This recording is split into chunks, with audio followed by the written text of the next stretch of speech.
Good evening, everyone. So too often we take our body for granted, but when we are pushed to the limit, our body can show it how extraordinary it can do. So today I'm going to share with you the power of the brain.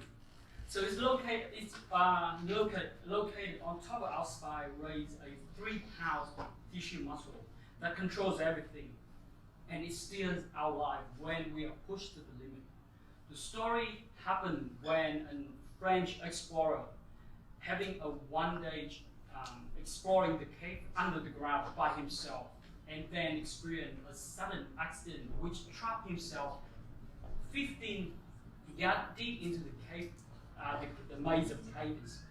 So what happened is, when he had an accident and he couldn't get himself out, this is when the brain trigger is called survival instinct. So when we are talking about the brain, underneath at the brain base, there's a walnut-sized lung tissue called the brain one center. The one center consumes a lot of energy, and what it does is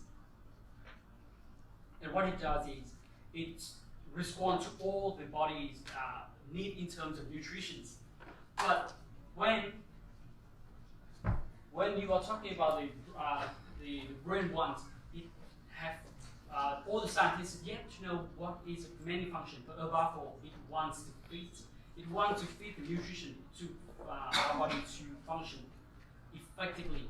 So when John Luke was trapped into the cave and we couldn't find it, the brain one center triggered us into 3 stages. Number 1, to escape starvation.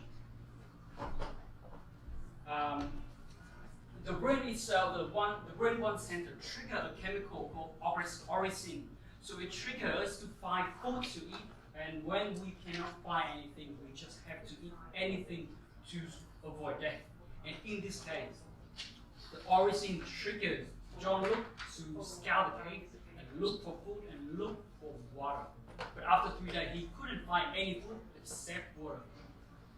Then, moving on to the second stage is called, what I'm having here is called beating the second one called enforced efficiency.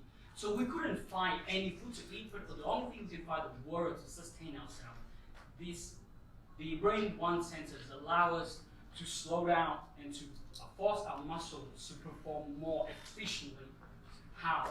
So we take the implication when we found himself alive after 35 days, we take this implication to test on rat, and the result is when you are comparing the result of less fat rat compared to a normal eating rat, the rat itself, the rat that eats less actually lives longer. And you scale it up for another animal, the lifespan actually doubled. And speaking of when we put this practical implication on humans, you can think of intermittent fasting. Other people who want to lose fat, to lose weight, they cut down their calorie consumption. And what it does is, it puts us into a starvation mode.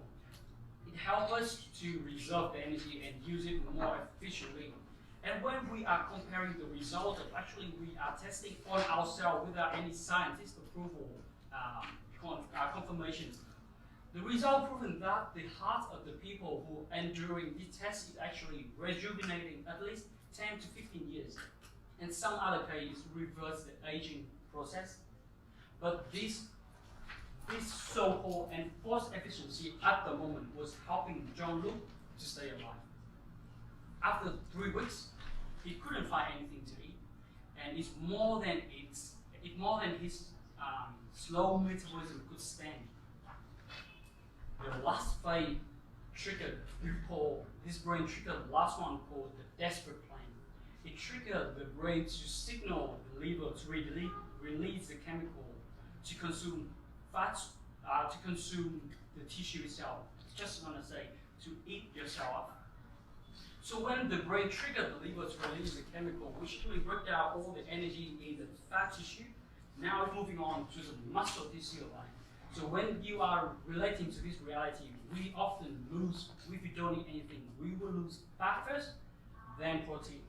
But in this case, after 3 weeks, John Luke already burned all his fat, and what's left over is his muscle, and the brain is triggering the liver to use that chemical to use the protein in the muscle to produce sugar, to fuel the brain and the red blood cell.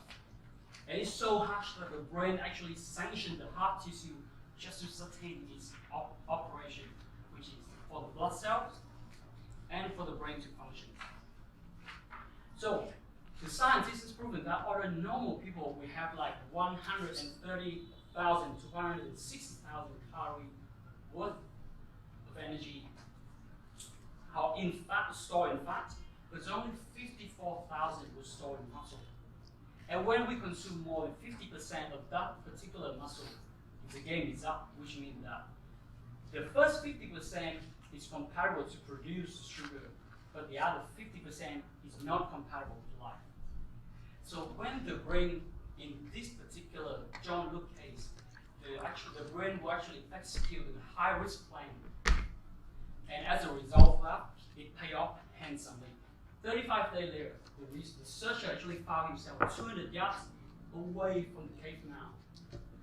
But his audio plan sacrificed 18 kilograms of fat and muscle. But when he put him through a medical test, his brain was actually fine. And this is a document I've learned from a Discovery channel. And the Discovery has unfolded everything in 3D, showing us how our brain can actually help us when we are pushed to the limit. In this case, it's to produce the muscle, the efficiency, the muscle efficiency. But in other case, it can help us to slow down or free pain to get away and find a safe place. You can imagine when we are injured, we have at least a few moments before the pain kicks in, and especially the next day you feel really painful. So the brain will actually have that power. And also it can help you to release an immense power when you sleep. The program is now called Human Body Pushing the Limit and is available on Discovery Channel. I hope my speech will shed some light into how we can take our body and not neglect it, and everything is available on Discovery Channel. Thank you.